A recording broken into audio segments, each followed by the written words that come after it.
Hey guys, welcome back on my channel.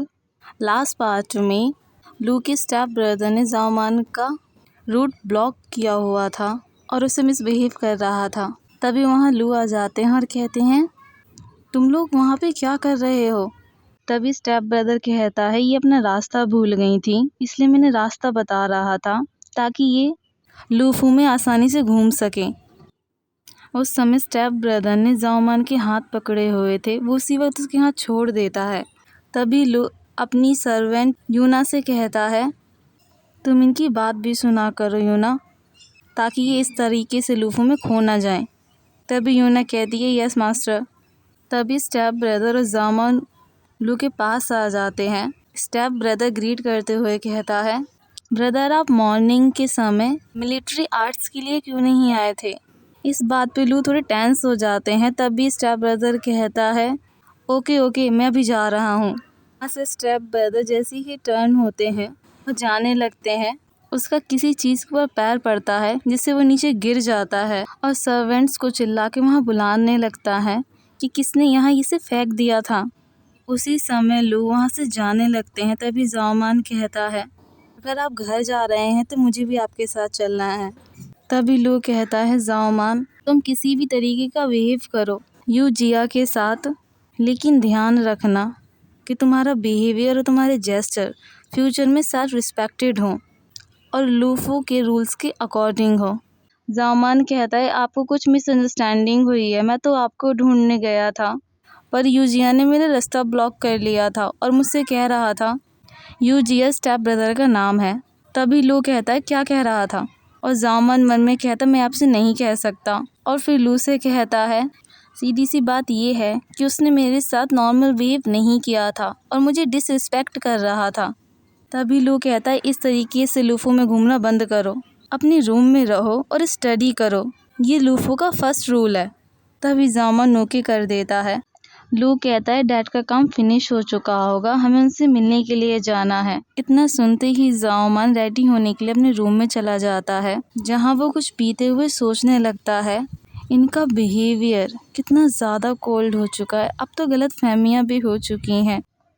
जैसे ताऊ ताऊ ने कहा था मुझे अपनी रिलेशन को अच्छा बनाना होगा ताकि वो मुझ पर ट्रस्ट कर सकें, तभी तो मैं कुछ कर सकूँगा ना उनके साथ। लेकिन अगर मैंने अपने आप को प्रूफ करने के लिए कुछ भी एक्ट किया फिर उन्हें गलत फहमी हो जाएगी। अगर मैं उन्हें सीधे तरीके से कह दूं कि मैं उनके यहाँ पे पैरों का इलाज करने के लिए आया हूँ तो मेरी आइडेंटिटी वो भी एक्सपोज हो जाएगी। उसी समय लू की आवाज़ आती है। तभी जाओमान सोचता है मुझे जल्दी वापस जाना होगा और लू से कहता है बस 1 मिनट के लिए रुकिए। जाओमान तुरंत लू के पास आ जाता है। लू जाओमान से कहता है मुझे माफ़ कर दीजिए, मेरे फादर आपको परेशान कर रहे हैं और वो अभी ऑफिस से आते ही होंगे। तभी जाओमान कहता मैं समझ सकता हूँ कि तुम्हारे डैड यहाँ पे रूम चेक करने के लिए आए हैं, ये रूम बहुत बड़ा है, हम दोनों इसमें आराम से रह सकते हैं, चलिए मैं आपको अंदर की साइड पुश कर देता हूँ।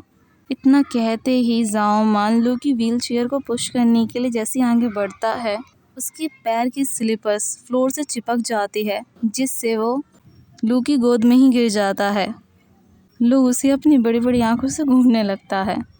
उसी समय जाओमान सोच रहा था ये मुझे बिल्कुल भी रजिस्ट नहीं कर रहे हैं अभी, क्या मैं इसे एक चांस की तरह यूज़ करूं। इतना सोचते ही जाओमान लू को किस करने के लिए आगे बढ़ने लगता है। इस समय उसने अपनी आंखें बंद कर ली थी। तभी उसे अपने माउथ के ऊपर कुछ फील होने लगता है। वो मन में सोचता है कुछ तो गड़बड़ है। जब जाओमान ने अपनी आईज ओपन की तो उसने देखा कि लू ने उसके माउथ को अपने हैंड से ब्लॉक किया हुआ है और कह रहा है लेडी यू प्लीज़ थोड़ा आराम से। जाओमान तुरंत उठ जाता है और कहता है कैसे आराम से, आपके पैर 100% हर्ट हो गए होंगे। ये सब कहते वक्त जाओमान उसके पैरों को टच कर रहा था। तभी लू उसका हाथ पकड़ लेता है, कहता है मैं ठीक हूँ, आप जाइए पहले रेस्ट कर लीजिए, मुझे आपके कंसर्न की कोई ज़रूरत नहीं है। जाओमान ओके कह देता है और निराश होकर जाने लगता है। लू सोच रहा था मैं कुछ ज़्यादा ही स्ट्रिक्ट हो गया था अभी, ये कितनी ज़्यादा सैड दिखने लगी हैं। कुछ समय बाद लू बुक रीड कर रहा था और जाओमान उसे देख रहा था। कुछ समय के बाद लू की बुक नीचे गिर जाती है और जामन मन में सोच रहा था ये तो सो गए हैं, अगर वो ऐसे ही यहाँ सोते रहे तो इन्हें कोल्ड हो जाएगा।